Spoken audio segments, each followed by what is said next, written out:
जमपीर मां खे ख़बर ॾींदा आहियूं। अनवर जान कोहिस्तानी जी रिपोर्ट मुताबिक़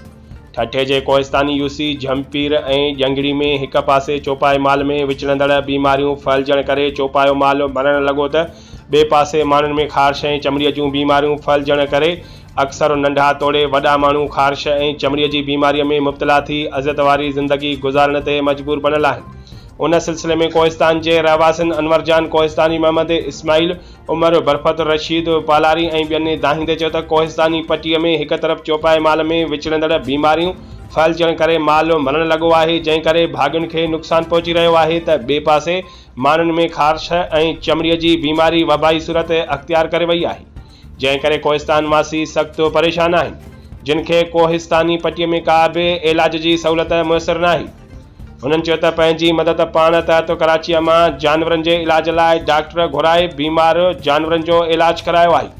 पर हिते वटनि का बि जानवरनि जे इलाज लाइ डॉक्टरनि जी टीम न आहे पहुती।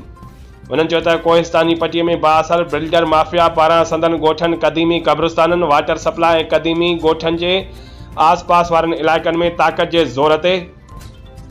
दंग निशान कढी बिल्डोज़रनि वसीले बंद ॾेई रस्ता कढी मक़ामी रहवासियुनि खे परेशान कयो पियो वञे,